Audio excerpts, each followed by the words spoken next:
Now friends, we will discuss now the next application of our electronic devices, that is LED lamp driver.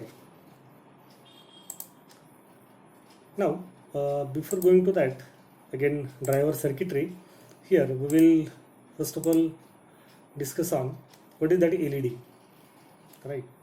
LED, it is nothing but what? It is a light emitting diode, as we all are well familiar with this term, that is LED, is it? So it is somewhat different device as compared to our conventional diodes, that is conventional rectifier diodes, or we are calling it as a PN junction diode, which is manufactured from the semiconductors, either like silicon or germanium. This is also one kind of diode, that is light emitting diode, but the basic difference is what? It is not manufactured from silicon or germanium. It is a compound semiconductor. Remember this one. It is not a purely semiconductor. It is compound semiconductor like gallium arsenide and gallium phosphide. The combination, or here we can say the doping concentration of these compound semiconductors will going on to decide the which type of light that LED will going on to emit, right? So here I mentioned the various types of that LEDs, that means which are emitting the various types of color light. That is first one, indium gallium nitride. It will going on to emit either blue, green and ultraviolet with high brightness LEDs. So high brightness LEDs can be manufactured for the color of blue, green and ultraviolet by using indium gallium and nitride right now. So here the three that various colors are given, like blue or green, etc. So that will depend on how much is the doping concentration of this indium, gallium and nitride, right? Similarly, the next color LEDs can be manufactured for example like yellow, orange and red by using aluminum, gallium, indium phosphide. Similarly, for red and infrared, aluminum gallium arsenide, and then gallium phosphide, it is used for yellow and green LEDs, right? So here one thing I mentioned purposely, that white LED, it is that white LED, it is obtained by using multiple compound semiconductors or a layer of light emitting phosphor on the semiconductor device, right? Now we'll see somewhat electrical characteristic of that LEDs, which are important for us while designing that LED driver circuit, right? So like conventional PN junction diodes, these LEDs are current dependent devices. Remember, current dependent means what? The light intensity of that particular colored LED, that will be dependent on the amount of current we are passing through that LED, is it? So that's why it is known as a current dependent. Mostly, for example, 5 mm LEDs. 5 mm, it is nothing but the diameter of that LED. 5 mm LEDs, that manufacturer given that they are mostly operated from 10 milliampere to 80 milliampere. 10 milliamp, the light intensity will be minimum. At 80 milliamp, that light intensity will be maximum, and beyond that, that LED will get damaged, right? So if we pass the current through that LED beyond its maximum current handling capacity, then it gets damaged. So that maximum current, it is nothing but 80 milliampere for 5 mm LED.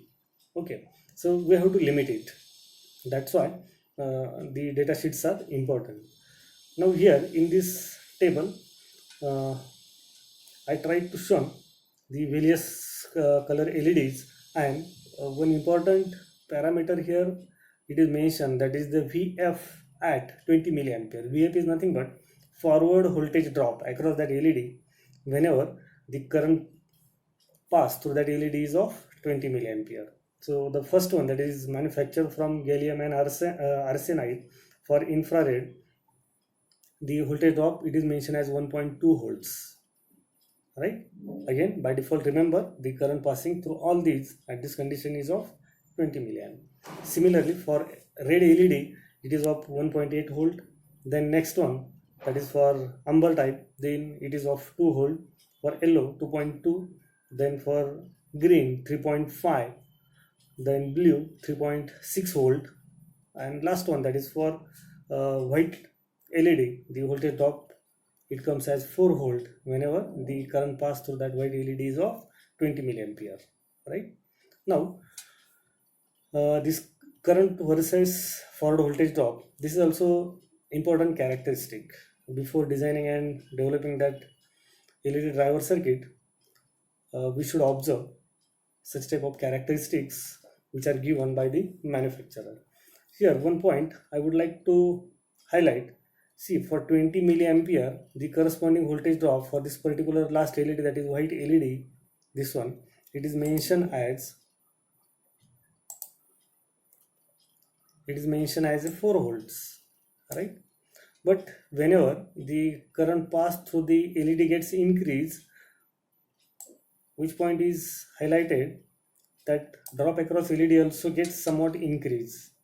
So here we can say after 50 milliampere, for example like 60-70 milliamp, the voltage drop, it becomes 5 volt. And that's why we should consider these things whenever that LED is operated from its minimum level to maximum level. Then the voltage drop also gets increased from 4 volts to 5 volt, correct? Now, the next components, while the simple LED driver circuit, that is explained in next slide, that components used are the X and Y rated capacitors. So these are the metallized polypropylene film type capacitor, which helps in power line filtering and reduce the EMI. Basically, the basic use of this capacitor is for power line filtering and to reduce the EMI. But in this application, that X-rated capacitor, it is preferred to limit the current, correct? So how it is used, that things we will discuss in the next slide. So first of all, we'll just discuss on what is this X and Y rated capacitor. So the capacitors specifically used for this purpose are called X rated and Y rated, that is for line filtering and to reduce the EMI. The peak voltages that these capacitors can withstand are in kilovolts. This is one of the one of the major feature, we can say, for this type of capacitors, that is X and Y rated capacitors. So X rated capacitors are connected in series with AC line to block the electrical noise. Now, as per the basics of capacitor, simply we can say, as reactance of capacitor, that is Xc, it is inversely proportional to F, right? So here, if the capacitor either are connected in series or in parallel, that will going on to block either DC AC component and all that, is it? So they are basically used to reduce the EMI, as well as we can say as for filtering purpose, right?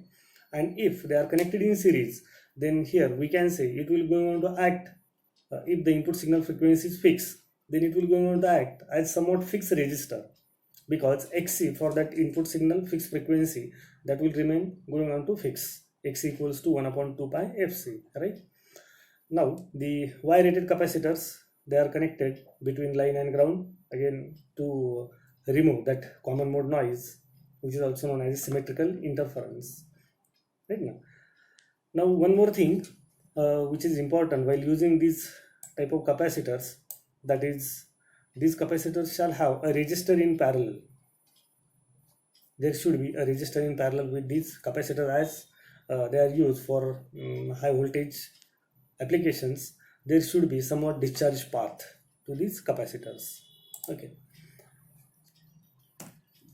Now the actual application on which we have to do the discussion now, that is LED lamp driver circuit. Now see, here I mention LED lamp driver circuit, not a single LED. Right now, you will observe it is not a single LED. It is a LED lamp.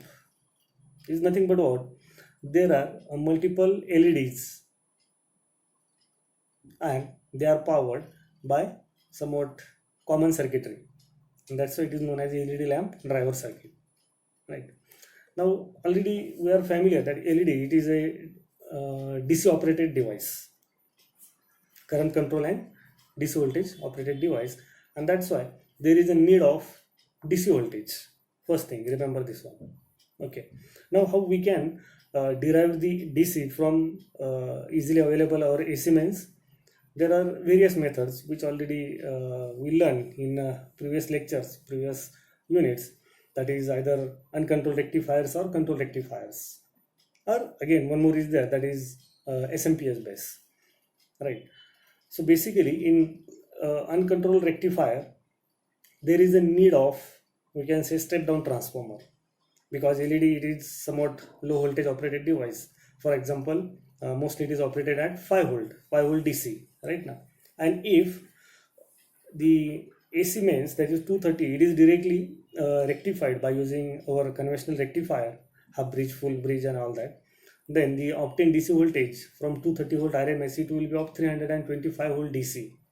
So on such type of very high DC voltage, not 325, I think it will be up to 107 volts if you try to calculate it by using that formula Vrms equals to Vm by root 2, and if the bridge circuitry is used, then its average DC voltage VLDC, that comes as twice Vm by pi and all that, is it? So the obtained DC voltage, it will be around 200 to 207 volts. So we can't apply it directly to our LEDs, it will get damaged because of very high DC voltage right now, and that's why there is need to step down that voltage level. So the conventional method to step down the voltage level is what? By using step down transformer, but that circuitry becomes somewhat bulky as well as heavy right now, because step down transformer is somewhat bulky as well as it is very heavy device. So the main intention while designing the LED lamp driver circuit is what? Try to remove that transformer, or that circuitry should be transformer-less circuitry, and hence that X-rated and Y-rated capacitors mostly are used in such circuits. So you will observe here that X-rated capacitor C1 parallel with the resistor R1 to get discharged, it is connected in series with this rectifier. So what will be the application of this C1? It will go on to limit the current, correct? And hence the output of this bridge rectifier will be somewhat high DC voltage. In terms of voltage, it will be again high, but the current will be very low. That will get limited by this capacitor C1, right? Another one more resistor you will observe over here, that is resistor R2, which is again used to or it is acting as a fuse if there is somewhat short circuitry towards the output side. Then this resistor R2, which is somewhat low value resistor like 1 ohm to 2 ohm, it will get blown off due to short circuit current, and the power supply or the remaining circuitry gets protected. That is the purpose of fuse. Okay,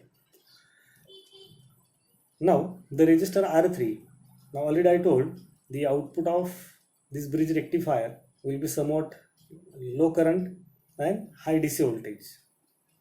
Again, that current is not limited that much by using capacitor C1, and that's why one more resistor, that is resistor R3, it is used again to limit the load current. Load is nothing but the number of LEDs connected across this DC circuit. This is nothing but load, this much part, right? Parallelly connected LEDs. So according to how many LEDs we are using in parallel with each other, the total current requirement of that LED will get decided, and that will get limit by resistor R3. This one, resistor R3 will go on to limit the required current of all that parallelly connected LEDs. Now the next major requirement, the obtained DC voltage, already I told it is somewhat high DC voltage, because this capacitor will not going on to limit the voltage, it will going on to limit the current only, right? So that DC voltage, you will observe, it will get chopped by using the combination of R3 and R4, these two resistors. They are connected in series with each other, and then the output voltage is taken out. from this node, this one. So at this node, how much will be the available DC voltage? That will be dependent on the values of R3 and R4, which are acting as a voltage divider, is it? So select the values of R3 and R4 in such a way that the node voltage that will be almost equals to the voltage requirement of LED only. And again, that care is taken by this Zener diode, which is acting as a voltage regulator. So this node voltage will get regulated by this Zener diode. And again, one more filter capacitor to remove that we can say ripples and all that. It is preferred over here. So for example, here we will take one example so that it will be very clear to you. If total 4 LEDs are used and it is consider each LED there is a 50 milliamperes of current, there should be a 50 milliampere of current, okay, and the operating voltage of that LED is of 5 volt. So after this Zener, we will going on to obtain the voltage at this node after this filter capacitor as a 5 volt. So that will be useful to all these parallelly connected or required voltage to these LEDs. And the total current requirement, if each LED consumes, we will go on to consume the current as a 50 milliampere, then there will be a 200 milliampere current, load current, total load current. So accordingly, we have to select the values of R3 as well as the value of this capacitor C1. Correct? So this is the basic and simple circuitry. Here, while designing that circuitry, one care you have to take while selecting this X-rated capacitor, its voltage rating it should be greater than the supply voltage, that is 230 volt. Right? Mostly they are available already. I told it is in kilovolt also. So just select that capacitor like 400 volt, that X-rated capacitor. Okay. Now,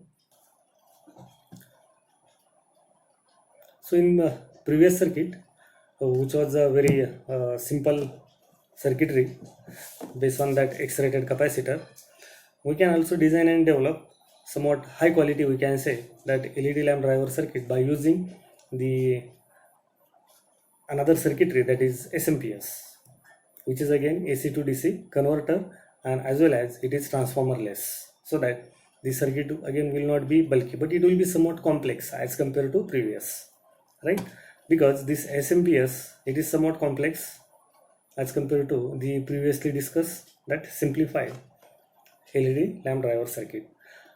Our main intention while designing this LED lamp driver circuit is what? Only to drive this DC load. A bank of parallelly connected capacitor is nothing but our DC load, and its requirement in terms of voltage and current, it should get satisfied by its source. Now in this case, this SMPS, it is acting as a DC source, this one. In previous case, the rectifier with that X-rated capacitor, rectifier, Zener diode, etc. is the source of that bank of LEDs. Now in this case, the SMPS, it is the source of this bank of LEDs, right? But in terms of quality, we can say, or in terms of percentage load regulation, line regulation, etc., this SMPS based LED driver circuit will be good as compared to that previously discussed, is it? Because in SMPS already you are familiar, so many things are controlled like power factor, then switching losses, etc. Correct? So in this circuitry also you can design and develop as a lamp LED lamp driver circuit, right? So I think you might have understood about the details for that LED lamp driver circuit, is it? So thank you.